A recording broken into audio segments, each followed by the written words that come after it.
سڵاوتان لێ بێوم کاتتان باش بەڕێزان لەگەڵتانین لە پانۆرامای ئەمشەو بۆ قسەکردن و گفتوگۆکردن سەبارەت بە بابەتێکی دیکە. وەک دەزانن یەکێتی نیشتیمانی کوردستان لە ئێستادا سەرقاڵی خۆسازدان و خۆ ئامادەکردنە بۆ بەشداریکردن لە هەڵبژاردننی ئەنجومەنی پارێزگەکانی عێراق و بە تایبەتیش لە کەرکووک و لە مووسڵ و لە دیالە و لە خانەقین لە هەندێک لەو ناوچانەی دیکە کە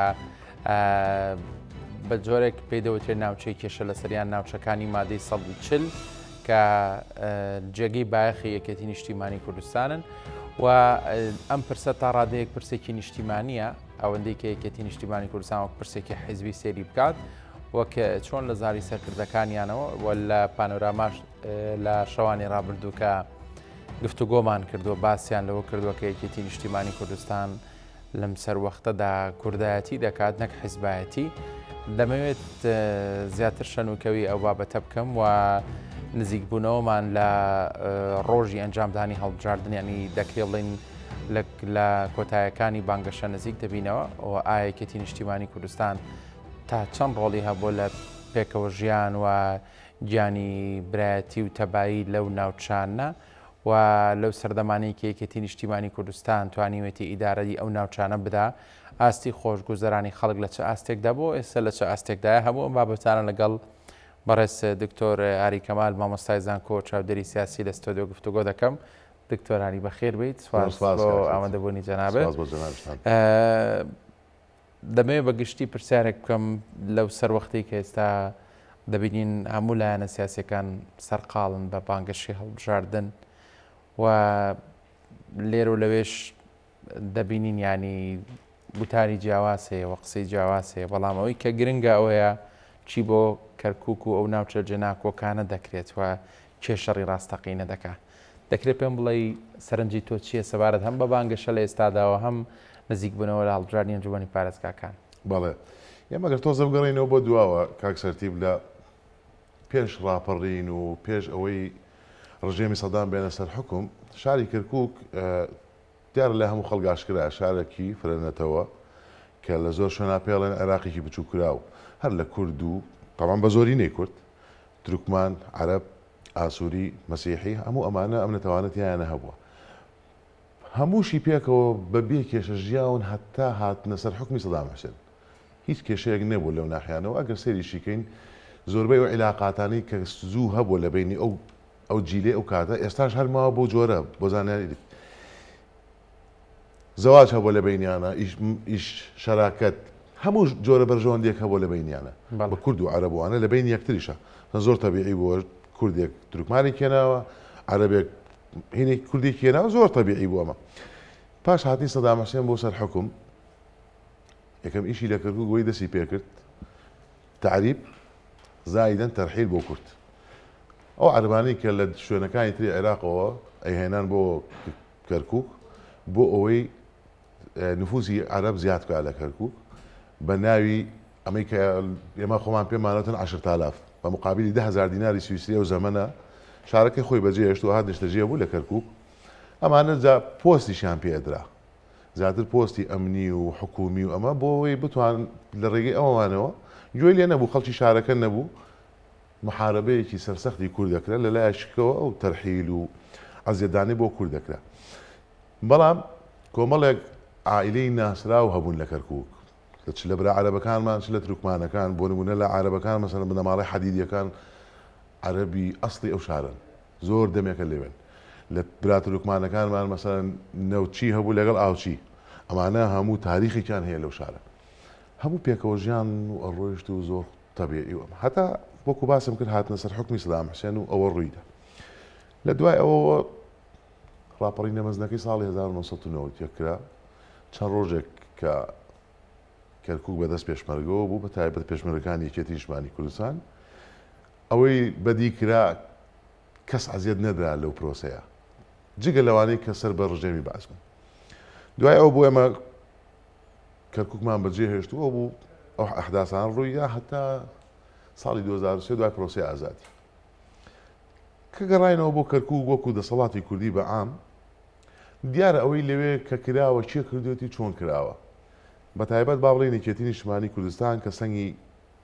گەورەترین سەنگی هەبوو لە ناو شاری کەرکووک ئەگەی مە بگەڕینەوە بۆ مێژوو لە 2023 بەدواوە هەموو ئەو ئیشانەی کە کراون و خەڵکی کەرکووک زۆر بە باشی ئەزانی کێ کردوێتی چۆن کراوە چۆن هاتووە هەتاکو ئەوەی کە پارێزگارێک بۆ کەرکووک دانرێت لە گیکێت لەلایەنی کێتی نیشتیمانی کوردستانە ئەوش خوا لێ خۆش بوو دکتۆر نەزمەدین بوو. بە دوای ئەوەوە کە دکتۆر نەزمەدین لە ماوە 16 ئۆکتۆبەر ڕوویدا عەرەبێک هاتۆتە سەر حکوم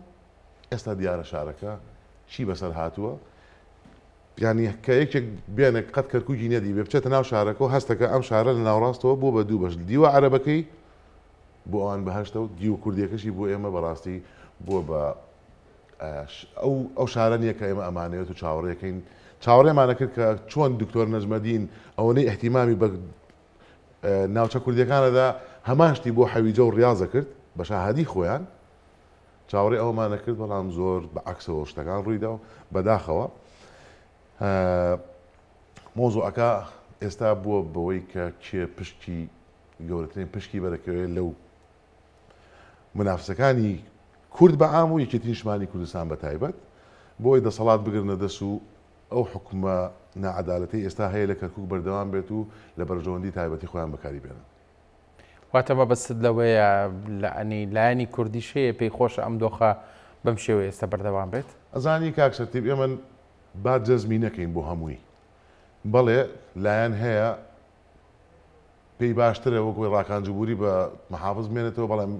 کادرێک یا کەسێک لەلایەنی کێتی نیشتیمانی کوردستانە دابن لەسەر بنەمای چی ینی ئەمە بەڕاستی بەرپرسیارەتی مێژوویە لە بەڵێ ئێمە لە دوای 16 ئۆکتۆبەریشەوە کە مەحافظ بوو بە عەرەب کە بۆ کالەتە هەتا ئەم دەقەیە باوەڕ کە چەندین کۆبنەوە کراوە بۆ دانانی مەحافظێکی کورد لایەنی سیاسی تر معارض بووە وەک لەوەی تا عەرەب و تورکمانەکان یعنی کێشەکە لە ناو ماڵی کوردی خۆیان بووە پێی خۆشتر بۆ ڕاکانجبووری بمێنێتەوە بەس بۆ ئەوەی چی بێوێت لە سەنگ یەکێتی نیشتیمانی کوردستان کەم بکرێتەوە لە شاری کەرکووک ئەو حەجمە گەورەی کە هەیەی لە لای خەڵک بچووک بکرێتەوە کە ئەمە خەونێکە قەت نایبینن بەڵام بۆ بەرژەوەندی تایبەتی حزبی بووە نەک بۆ بەرژەوەندی کورد بەگشتی بۆ بیرە تەسکیانەوە ئەو بووە تەقیمیان کردووە کە ئەم مەحافزە عەرەبە بمێنێت یەکێتی نیشتیمانی کوردستان پێ بچووکە بێتەوە نەخێوان نییە لەو دۆخەیە بەعام کورد زەرمەند بووە نەک لایەنێک بەڵام هەدەفی ئەوانەوە بۆ لێدانی یەکێتی نیشتیمانی کوردستان بۆ زیاتر باشانی دکتۆر عەلیخۆ ئەگەر یەکێتی نیشتیمانی کوردستان لە کەرکووکدا دەستی خۆشگوزەرانی بگەێنێ بە هەموو پێگاتە جیاوازەکان و لە نەویشیدا کورد خۆ هەمووەوەی کە لە کەرکووکە ڕەنگە لە ڕووی ئینتیمای حیزبیەوە لە سەرێکەتی نیشتیمانی کوردستان حساب نەبێەوە لە هەنگری حیزبەکانی دیکەشە بن لە کەرکووکدا کەواتانی دەبێت و لایەنانە پێیان خۆش بێ کە یەکێتی نیشتیمانی کوردستان سەرکردایەتی پۆستە ئیدارەکانی ئەم شارە بکە. ئەنجا بە زۆر نا بەڵام 10 ساڵ گەڕینەوە دواوە کە لە 2011 ئەگەر سەهول نەبم لە 3 چواری 2011 دکتۆر نەزمەدین خوا لێ خۆش بوو دەست بەکار وەکو پارێزگاری کەرکووک. لەو 6 ساڵی کە جەنابیان پارێزگاری کەرکووک بوون ئەوەی لە کەرکووک ڕوویداوە لە تاریخی کەرکووکان ڕووی نەداوە و بە ئەتیرافی حکوومەتی عێراقی چەند ساڵ لەسەر یەک باشترین پارێزگا بووە لە عێراق لە هەر هەشدە پارێزگاکە ئەمە لە خۆڕایەوە نەبووە خۆمە لەبەر خاتی کاڵی چاوی دکتۆر نەزمەدین نەبوو لەبەر خاتی ئەو ئیش و کارانەی بووە کە کردوێتی بۆ هەموو کەرکووک بۆ هەموو نەتەوەکان نەک جگە لە کورد نە ئێمە ناڵێن بەزێکێتی باوەڕ کە دوو جادەمان نەبووە بە کەڵکی ئەوە بێت سیارە بەسراحەت پێ بڕوە جادەی نەهێش لە کەرکووک هەمووی نۆژەن کرایەوە 450 پرۆژەی استراتیجی لە زەمەنی دکتۆر نەزمەدین نەکراوە گەورە نەک هەندێک پرۆژە هەبوو ئەسڵەن لە چاو پرۆژانە خەڵک بە پرۆژەی نەزانیوە دێمە بچووکە لە پێش زەمەنی دکتۆر نەزمەدین باخچێک نەبوو لە ناو کەرکووک بە سەدان باخچە دروست کراوە لە هەتاکو پێش دکتۆر نەزمەدین بێتە ببێ بە محافظ مەکتەبەکان خەریب و داڕوخان هەمویان هەرچی مەکتەبی کەرکووک بوو نۆژەن کرایەوە جگە لەوە بە سەدان مەکتەبی کە دروست کراون پردێک نەبوو لە ناو شاری کەرکووک بە پێ شۆفێر متمانەی ئەو کا بەسەر یا بڕوە بەدەیان پرد دروست کراوە خۆ ئێستا ماوە بزیاد لە چەنەها بە دەقیقی نازانم بەڵام بەدەیان بینایی زۆر گەورە وەکو زانکۆ وەکو پارێزگار وەکو زۆر شت کە لە جەوازات جنسیە ئەمانە هەموو لە زمانی خاڵی خۆشی دکتۆر نەزمەدی ناکراوە ئەی دکتۆر نەزمەدی پارێزگاری کێ بوو هی کەرکووک نەبوو لەسەر پشکی کێ بوو یەکێتی نیشتیمانی کوردستان نەبوو ئەی باشە لەو زەمەنە کورد عەرەب تورکمان یەک کەسێک نەبووە کە بتوانێت گلەیی بکات لە دکتۆر نەزمەدین هەر ئەوەش بوو وای کرد لە هەڵبژاردننی ساڵی 2014 بتوانێت 150,000 دەنگ بێنێ کە زۆرترینیان لە ناوچەکانی خوارەوەی کەرکوو حەویجان ڕیاض ناڵێن بەقەدەر کورد بەڵام زۆر لە عەرەبەکان زیاتری بسەڵتێناوە لە ناو عەرەبەکان ئەمە ئەنجام دەرەنجامی ئەو ئیشکردانە بوو کە کردێتی بۆ هەموو کەرکووک باش ئەمە فەزلەکەی گەڕێتەوە بۆ سیاسەتی یەکێتی نیشتیمانی کوردستان بۆ سیاسەتی خوا لێ خۆشبوو مامجەلال و سەرکردایەتی یەکێتی ئەو کاتە کە دکتۆر نەجمەدینیان هێناوە و دانا و سەرپشتیان کردوتیان تۆ هاتووی لێرە ببی بە خزمەتکاری کەرکووکیەکان باش دکتۆر نەجمەدینیش هەر هەماشتی کرد 6,000 کەس لەسەر پرۆژەی پترۆ دۆلار دامەزراوە بە مامۆستا و بە خەریجی زانکۆ بە هەمویانەوە ئەی بۆ 16 ئۆکتۆبەر نەما کەس باسی ناکا یعنی خەڵک تەجروبەیەکی باشی هەیە لەگەڵ ئەو کەسانەی کە لەلایەنی کێتیەوە کاندید کران بۆ پارێزگاری کەرکووک ئەنجامەکەشی دیارە تا ئێستا بەڵام لە دوای ئەوە کە نەکراوە هۆکارەکەی ئەوە بۆ تۆ ئێمە محافظێکمان نەبووە کورد بێ پێش هەموو شتێک و یەکێتی بێت بۆ ئەوەی بە هەموو هێزیەوە بتوانێت پشگیری لێ بکە و هاوکاری بێت بۆی بتوانین زۆرترین خزمەت بە خەڵکی کەرکووک بەعام بگەێنین بە تایبەت کورد ئەو ژمارانی باست کرد بەڕاستی ژماری گەورن لە ڕووی ئاستی خزمەتگوزاری لە کەرکووکدا هەنی ئێستا لەم سەروەختی بانگەشە ینی خەڵکی ڕاستەقینەی ئەو شارانی وەک جەنابەت ئەم ژمارانەیان وەک ئەرزی واقع لە بەرچاوە بۆی جارێکی تر بیانەوێ ئەو دەستی ئاوەدانیە بجارنەوە بۆ کەرکووک کاکسەرتی بیان هەندێک شتێ ناشارێتەوە و هەندێک شتێ من لێرە ئەیڵێم ئەگەر خەڵک قەنەعەتی نییە خۆ هەموو شتێک ئێستا وەکو جاران نییە تەکنەلۆژیا زۆر لە پێشەنگا بڕۆ ئەتوانیت لە ئەنتەرنێت هەر لی بە هەمووی بۆ دەرەخا بڕۆ ڤیدیۆ بڕۆ نازام چی یعنی ئەمە شتێک نییە بشارێتەوە یاخود ئینسان بتوانێت ناڕازگۆ بێت یا خود مبالغەی تیا بکە بەڵێ هەمویان نەزانن ئەو پرۆژهایی لە زمانی دکتۆر نەجمەدینیان کراوە بە هاوکاری سەرکردایەتی یەکێتی نیشتیمانی کوردستان ئەمە شتێک نییە بشارێتەوە خەڵک زۆر باشە زانێ کە ئەمانە وەرە بە سەدان مقابلەی خەڵکی غەیری کوردت بۆ هێنم لە کەرکووک ئەڵێ ئێمە لە دوای دکتۆر نەجمەدینەوە لێمان قەوماوە لە کەرکووک هەر لە ڕووی کارەبا هەر لە ڕووی ئاو هەر لە ڕووی خزمەتگوزاری لە ڕووی باخچە مەکتەب هەموو ئەو جۆرە خزمەتگوزارانی کە پێویست بۆ خەڵک بکرێت نەما بۆ کورد نەما ناتوانم بڵێم بۆ نەخێر بڕۆ بۆ حەویجە ئێستا ئێمە من تۆ ڕەنگە ئەوانەی حەویجیان نەدی بێ کاڵەی حەویجە وازانێ گوندێکن نەخێر بڕۆسەری حەویجە بکە ئێستا بزانە ڕاکان جوبوری لە خلال 6 ساڵە چی کردووە ئەی بۆ منتیقەکانی لای شۆرجە و ڕەحیما و شۆرا و ئەمانی دیوە کوردیەکان وانە بووە خۆ لە زەمەنی دکتۆر نەجمەدینە هەموو شتێ بە یەکسانی ئەکرا بۆ هەموو لایەنەکان اینجا خەڵکی کەرکووک باشە زانن لە زەمانێک کە پارێزگاری یەکێتی بووە خزمەتگوزارەکان چۆن بوون ئەمنیەت چۆن بۆ لەو شارە دیفاعکەریان کێ بۆ لەو شارە ئەمانە هەموو خەڵک زۆر باشە زانن بە کۆمەڵێک چاواشەکاری هەندێک لایەن و هەندێک ئەوانەی کە یانوێ کورسیەک دوان بەدەست بێن بۆ بەرژەوەندی تایبەتی خۆیان خەڵک بەوانە چاواشە نادرێن بەڕاستی لەبەرەوەی شتەکان ڕوونن شتەکان بەرچاون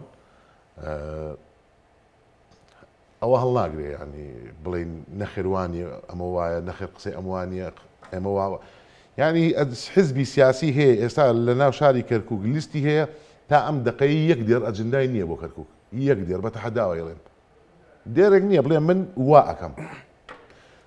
ئەوە ژەمێنێتەوە سەر خەڵک دڵنیاشم باشی کەرکووک ئەم حقایقانە ئەزان و لەسەر ئەو ئەساسە هەر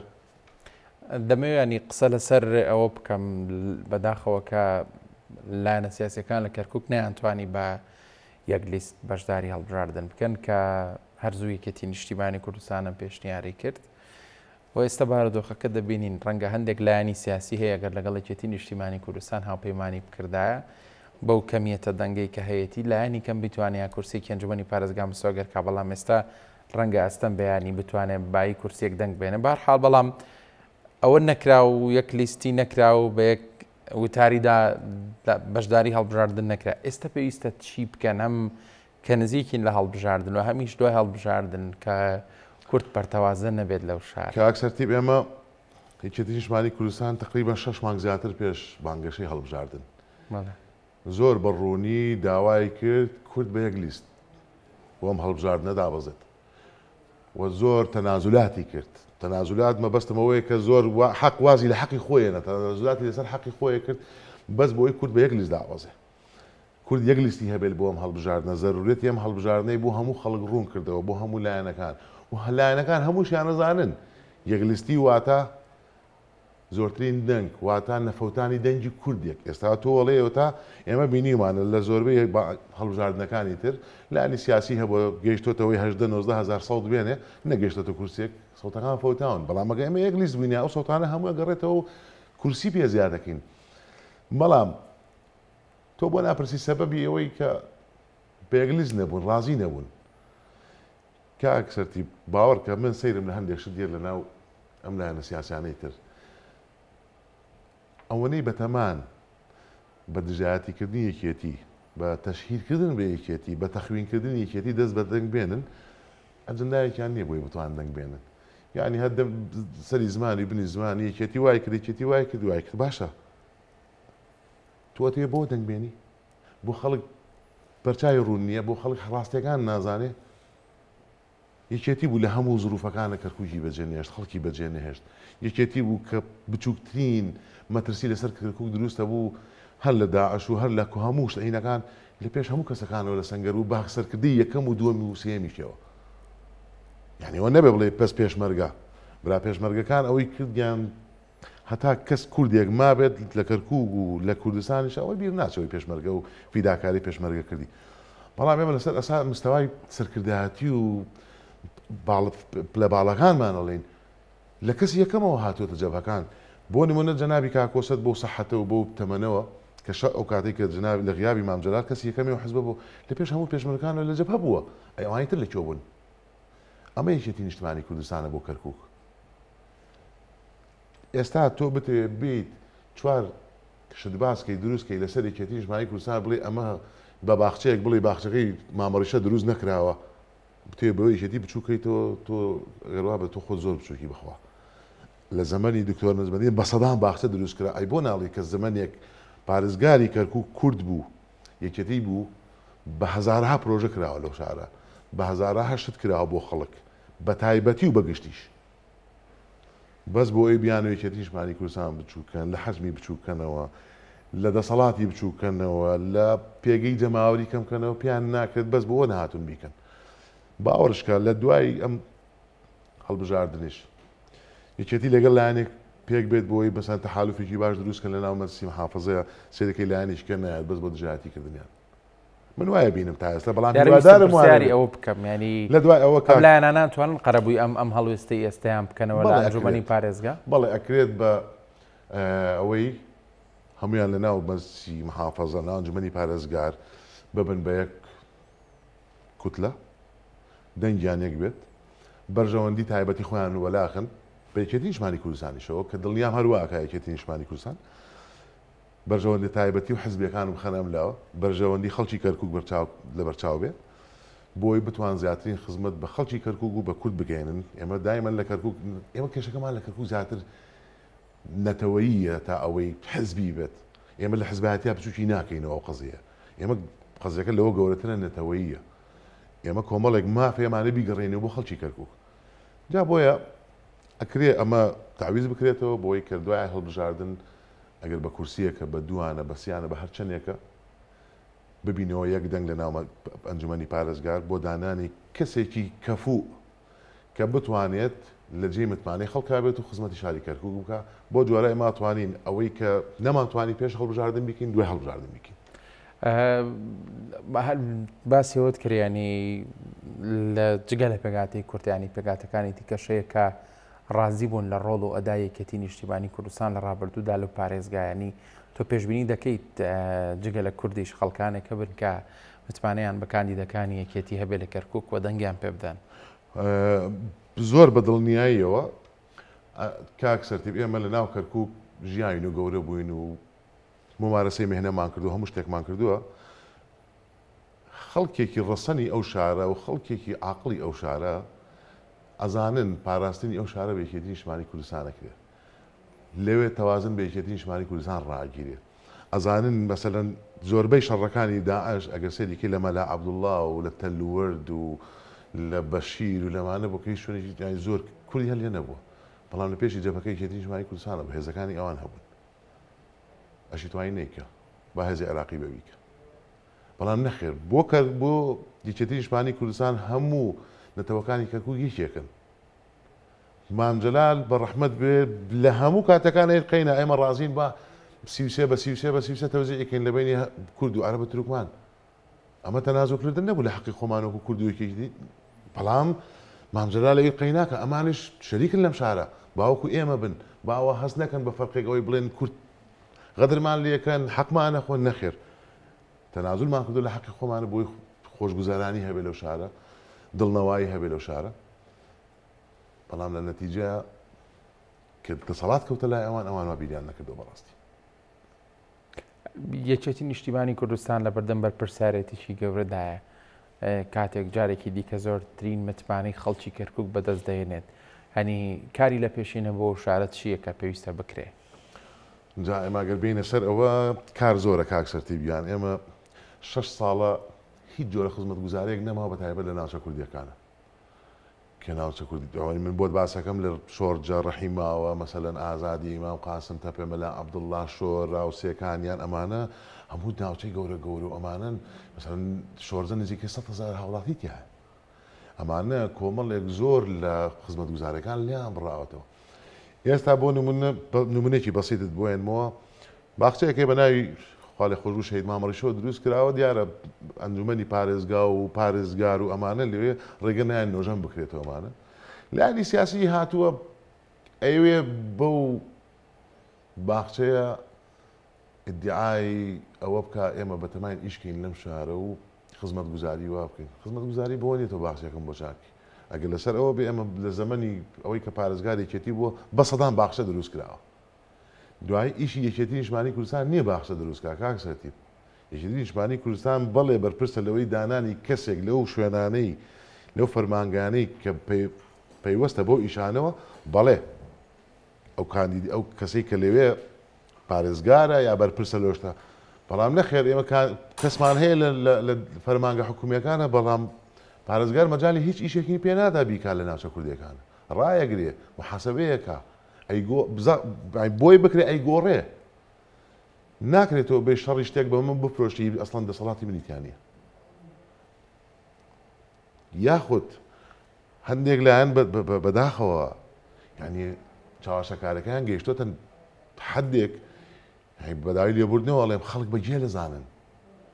یعنی لایەنی سیاسی هەیە 4 کورسی هەیە 4 کاندیدی هەیە نەک کورسی 4 کاندید لە ئێستاوە هەموو بانگەشەکە ئێوە ئێمە بەرەو وەرگرتنی پۆستی پارێزگاری کەرکووک گەشین بەچی تۆ ئەسڵەن 4 کاندیدت هەیە لە هەموو حاڵەتەکانە لە باشترینیان تو هەر 4 کاندیدەکەشت دەرچێت ناتوانانی پارێزگار بەری برا عزیزم تۆ هەندێک شتێک خۆ حساباتە هەندێک شتێک قانونی هەیە تۆش لە 16 کورسیمان هەیە لە ئەنجومەنی پارێزگای کەرکووک تۆ بە 4 کاندیدەوە ئەگە هەر 4شی دەرچێت کە ئەوە شتێکی زۆر دوورە لە واقعەوە ناتوانانی پارێزگار بەری یعنی ئەسڵەن کاندیدەکانت کەس نازانێت چێن تۆ هاتووی ڕسمی ئەندام پەرلەمانێکت دانا بۆی خەڵک بزانێ ئەمە لیستەکەتە یعنی بەڕاستی سەری زمانیان بنی زمانیان تەشیرکردنە بە یەکێتی بۆ ئەوەی عەتفی کۆمەڵێک خەڵکی کوردی خۆماڵێ هەناوڕەش کە چاویان بە ئەو کارانە هەڵنایە کە پێشووتر کراوە لە زەمەنی ئەوەی کە پارێزگاری هی یەکێتی نیشتیمانی کوردستان بووە بیانی ئەو ڕاستیانە بشارنە بەڕاستی بەری خۆر بەبێژن ناگیرێت ئێمە خزمەتگوزاریمان زۆر پێویستە لە ناوچە کوردیەکان لە هەموو ڕوویەکەوە لە چاکردنی مەکتەبەکان خەستخانەکان جادە و بانکارە بە ئاو خەستەخانەکان دا و دەرمان یعنی خەڵک معاناتی زۆرە لەگەڵ ئەو خزمەتگوزاریە سەرەتایانە هێشتی سەرەتاین بەڵام لەوەی کردووی ئەمەش سیاسەتێکە پەیڕەوە کرێ بۆی زیاتر خەڵک لە سەرکردە کوردەکان و حزبە کوردیەکان بە تایبەت کە یەکێتی دەسەڵاتدارە لەوێ تووڕە بن و لە انتخاباتێکی وا بیانێ باجی بات بەڵام خەڵک ئەو حقیقەتە ئەزانێت. هەر لە سۆنگی و قسانی کە کردت حەزەکەمانی وەک مامۆستایەکی زان کۆژە و پرسیارت لێ بکەم. ئەو جۆرە مەتریاڵانی کە لە بانگەشە بەکاری دێنن ئەو لایەنانە ینی با ئامانزگرتنی هەندێک بابەت بۆ جوڵاندنی سۆزی خەڵک ئەمە تا چەند دروستە لەسەر وەختێکی وەکوێستە وەک چۆن من لە سەرەتای پرۆگرامەکە ئاماژەم بۆدا کە کەرکووک شوێنی کوردایەتیە نەک حیزبایەتی ینی ناکرێت بۆ نمونە وەک جەنابەت باست کرد کە هەندێک بابەت هەیە بە ئامانج بگیرێت بۆی سۆزی خەڵکی پێبژۆڵەنانی ئەمە جیاوازێکەوە بکێتی نیشتیمانی کوردستان ئێستا بۆ نمونە بانگەشە دەکات بەڵام بانگەشە لەسەر بنەمای بەڵێن دەکات کە چی دەکەین بۆ خەڵک بەڵام لایانی دیکە بانگەشە دەکات لەسەر بنەمای شکاندن و زڕاندن و ناشرینکردنی لایەنەکانی دیکە. ئەزانی ئەگەر ملاحەزەی بانگەشەکە بکەیت لە هەموو لایەنەکانەوە هەتا ئێستا یەکێتی نیشتیمانی کوردستان هەموو بانگەشەکەی ئەوەیە ئێمە چی یەکەین لە داهاتوو پارێزگار بدرێ بە کیکێتی چی ئەەکەین ئەجنداکەمان چییە پەیڕەومان چییە چۆن خزمەتەکەین لایەنی سیاسی هەیە تەحەدایەکەم بابێ بڵێ یەک جوملەی هەبێ وەکو ئەجندای کارکردن ئەگە بچنە دەسەڵاتەوە لەبەرەوەی ئێستا دۆخەکە خۆ دەزانی ئێمەش چاودێرین و سەیرەکەین و متابعاکەین و لەناو خەڵکین و ئیشەکەین یعنی یەکێ لەوانە پرسیارن لێ کرد ئێوە بۆچی متمانەتانە خەڵک دەنگتان بات هەموو جوابەکەی ئەڵێ لەبەرەوەی ئێمە خاکی بەرپێی خەڵکین ئەمە چی بە منەگەیەنێ وەکو خەڵک دەیفەرموو من خەڵکی کەرکووگم سبەینێ جەنابەت ئەبی بە خاکی ئەزانی هەندێک شتێ بە شیعار ناوترێ کاک سەرتیب هەندێک شتێ پێشینەی ئەوێت خەڵک تەجروبەی هەبوو بێت کە بزانێ ئەوەی کە ئەچێتە سەر ئەو کورسیە تا چە نەتوانێت خزمەت بکە باشە من خزمەتم لە تۆ نەبینیەوە بە قەت حزبی واش هەیە لە دەسەڵاتش بووە و پۆستشی هەبووە و ینی پێدوانیە ڕابردووی سیاسی زۆر گرنگە لەم بارۆ زۆر کاکس دەزانی خۆ ئێمە گەربینە سەر ئەوە خەڵک لەسەر چه ئەساسێک دەنگایە بە فلان و بە فلان و بە فلان کاندید و یا بە فلان لیست لەسەر بنەمای بنەمای کارکردنە ئێمە کۆمەڵێک مەسەن کاندیدەکانی یەکێتی نیشتیمانی کوردستان کاندیدمان نییە لەناو کەرکووگا خەڵک نیناسێ هەر لە سەرۆک لیستەکەەوە هەتا ئەخیر کەسمان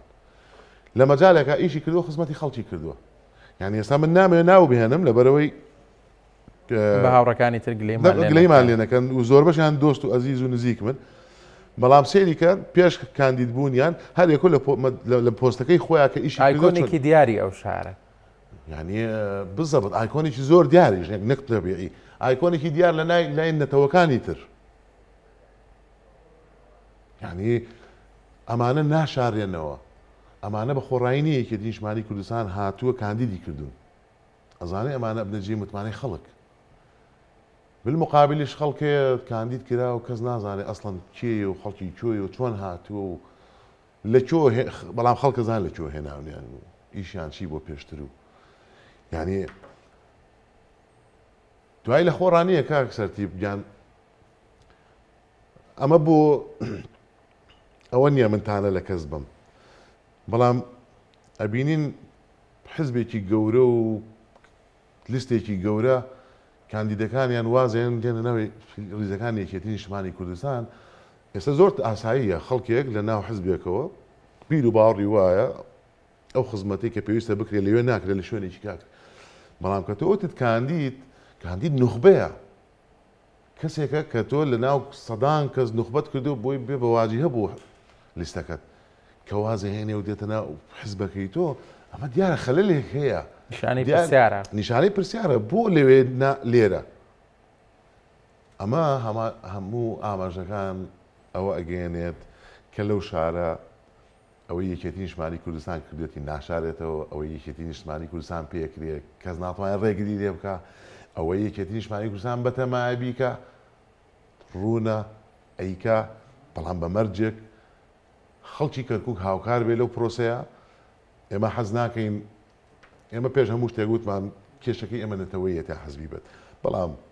ناکرێت من بچم سەڵتێکم هەیە 4 ساڵ نەکچواوە لە ساڵی 2005 نەکراوە بنزیکەی بۆ 18 ساڵەچێت ئێستا فرسەتێک هاتوتە پێشەوە بۆ گەڕانەوەی ئەتیبار بۆ شارە ئەتیباری تاک بە تاکی کورد تەحەداکەم من دکتۆر نەجمەدین کەریم 6 ساڵ پارێزگار ئەو کەرکووگە بووە وتبێتی ئەوە بۆ یەکێتی نەیوتووە کردبێتی ناوی ئەوەی لێ نابێ وتێتی بۆ کورد ئێمامانەوە ئەتیبارە بگەڕێتەوە مانەوەمانە قودسیەت بۆ شارە بگەڕێتەوە ئێمەمانەوە بگەڕێتەوە خەڵک هەست بکە ئینتیمای هەیە بۆ شارە ئەو شارە هی ئەوە نەخێر نەک بڵین وڵا ئێمە بەڵێ زۆری نین لە کەرکووک وەکو کورد بەڵام دەسەڵاتەکان لای ئێمە نییە ئێمەمانەوە مەرحەلێتە پەڕێت ئەمانوێ بگەینە ئەوەی کە کورد جارێکی کە سەنگی خۆی بۆ بگەڕێتەوە پارێزگارێکی کوردی دڵسۆزی باشی ئیشکەرمان هەبێت خزمەتی هەموو نەتەوەکان بکات وە کوردش و هەموو لایەنەکان نەک بەس بڵێنی چێتی نیشتمانی کوردستان بۆیە هیوادارم حزبەکان لە دوای ئەو پرۆسەی هەڵدەنگدانەکە کە تەواو بوو تعویزی ئەوە بکەنەوە کە نەیانتوانی یەک لیستی دروست بکەن ئەو لێوێ یەک کوتلەیی دروست بکەن چونکە ئێمە ئەمانەوێت سەوتی کورد لێرە نەفەوتێ کاکسەرتیب سەوتی کوردیش لێوێ بوان نەفەوتێت کە بدرێ بە لیستێکی وەکو یەکێتی نیشتمانی کوردستان چونکە لەو لیستێکی گەورە و بە قوت و کاندیدی زۆر باشمان هەیە لە هەموو بوارەکانە یعنی سێری کە بوارێک نییە ئێمە کاندیدمانتیان نەبێت بەڵام هەندێک لیستەن کە ئەمە وەکوتانە نییە حەجمیان دیارە قەبارەیان دیارە لە ناو خەڵک زۆربەی ساڵەکان هەروە بووە کۆمەڵێک سەوتی هێناوە بەڵام بەداخەوە سەوتەکە ڕۆژ فەوتاوە ئێمە نامانێت ئەو تەجروبێ دووبارە بێتەوە بە تایبەت بۆ ئەنجومەنی پارێزگا و سەوتانێ سەوت بە سەوتی بۆ کورد زەرورە لە کەرکووک